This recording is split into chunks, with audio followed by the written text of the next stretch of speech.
Geometrical isomerism in cycloalkenes.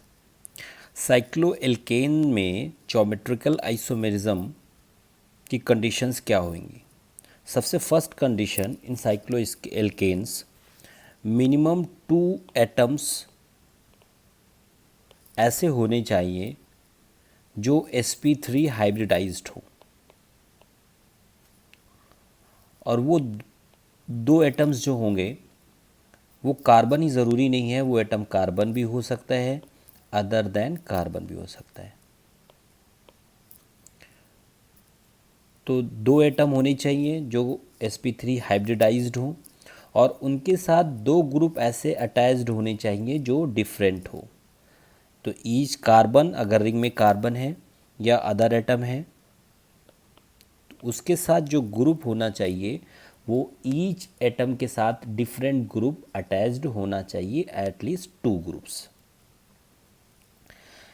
Ring कितनी छोटी भी हो सकती है, कितनी बड़ी भी हो सकती है।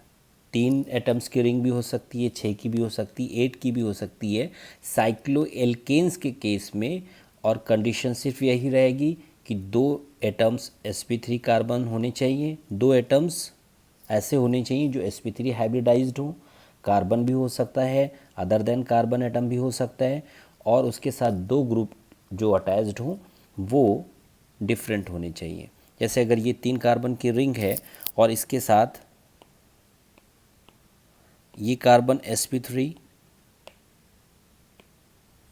ये कार्बन sp3, और इसके साथ जो ग्रुप अटैच्ड हैं A और B डिफरेंट, D और C इंडिविजुअली डिफरेंट। 1-2 पोजीशन पे हो सकते हैं, 1-3 पोजीशन पे हो सकते हैं, 1-4 पोजीशन पे हो सकते हैं। पोजीशन दोनों ग्रुप्स की कुछ भी हो चलेगा। अब यहाँ पर अगर ये A B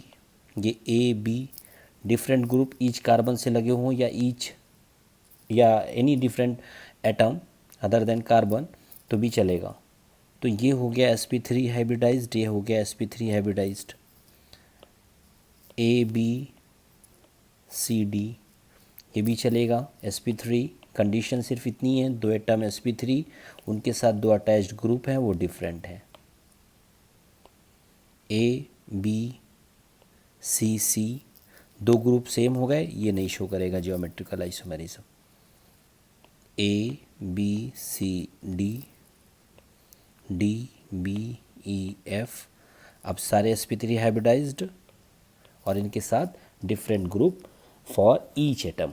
यहाँ पर कार्बन है तो कार्बन के साथ जो ग्रुप लगा हुआ है वो डिफरेंट ग्रुप लगे होंगे 2। तो ये हमें शो करेगा ज्योमेट्रिकल आइसोमेरिज्म साइक्लोएल्केन्स के केस में। अब कुछ एग्जांपल्स अपन देखते हैं।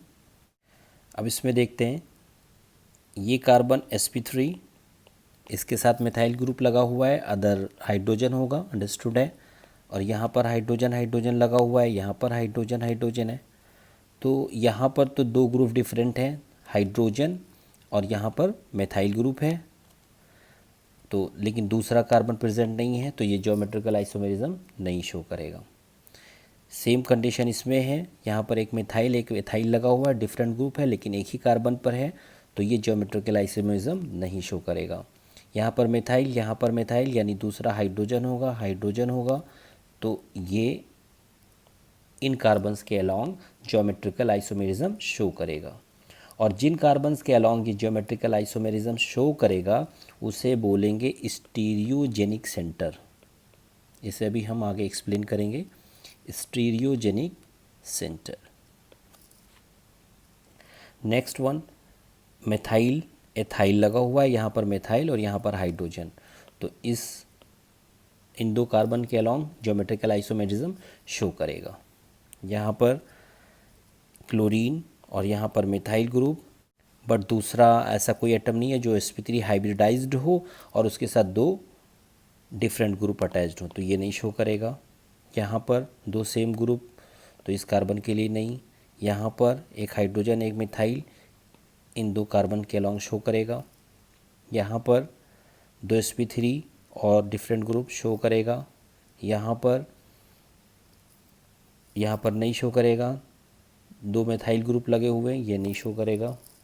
इसमें क्लोरीन और मिथाइल ग्रुप क्लोरीन और मिथाइल ग्रुप डिफरेंट लगे हुए हैं, ये शो करेगा ज्योमेट्रिकल आइसोमेरिज्म। यहाँ पर मिथाइल हाइड्रोजन तो इन दो कार्बन के बीच में शो करेगा। यहाँ पर मिथाइल हाइड्रोजन इन दो, तो ये स्टेरियोजेनिक सेंटर हो जाएगा। यहाँ पर हाइड्रोजन एथाइल ग्रुप इन दो कार्बन के बीच में ज्योमेट्रिकल आइसोमेरिज्म शो करेगा कि स्टीरियो सेंटर हो जाएगा इसका, वन स्टीरियो सेंटर। तो यहाँ पर मिथाइल सेम लगा हुआ है, यहाँ पर मिथाइल हाइड्रोजन तो कोई भी डिफरेंट नहीं है, ये नहीं शो करेगा। यहाँ पर मिथाइल हाइड्रोजन ये ग्रुप लगा हुआ है, यहाँ पर मिथाइल, लेकिन ये कार्बन sp2 है तो ये नहीं शो करेगा। यहाँ पर दो कार्बन है sp3, ये sp3, ये sp3, ये मिथाइल ग्रुप, दूसरा हाइड्रोजन, ये मिथाइल ग्रुप, दूसरा हाइड्रोजन, तो इन दोनों कार्बन के अलॉन्ग शो करेगा ज्योमेट्रिकल आइसोमेरिज्म। यहाँ पर ये sp2 कार्बन हो गया, ये नहीं शो करेगा। अब इसके केस में देखते हैं हम लोग, यहाँ पर ये हाइड्रोजन नाइट्रोजन के साथ लगा हुआ है, ये sp3 कार्बन, ये नाइट्रोजन sp3, दो एटम sp3 हो गए। अब यहाँ पर इसके साथ एक हाइड्रोजन लगा हुआ है, दूसरे ग्रुप की तरह लोन पेयर को लेंगे तो यहाँ पर ये ज्योमेट्रिकल आइसोमेरिज्म शो करेगा। यहाँ पर ये ऑक्सीजन है, यहाँ ये हाइड्रोजन लगा हुआ है, ये मिथाइल ग्रुप लगा हुआ है, तो यहाँ पर तो दो डिफरेंट ग्रुप लगे हुए हैं, ये sp3 कार्बन, ऑक्सीजन यहाँ पर sp3, बट ये जो है दोनों साइड में जो ग्रुप हैं सेम है, तो ये ज्योमेट्रिकल आइसोमेरिज्म नहीं शो करेगा। यहाँ पर sp2 ये ज्योमेट्रिकल आइसोमेरिज्म नहीं शो करेगा। यहाँ पर हाइड्रोजन ये ज्योमेट्रिकल आइसोमेरिज्म शो करेगा, और जो ज्योमेट्रिकल आइसोमेरिज्म होगा सिस होगा। यहाँ पर ट्रांस होगा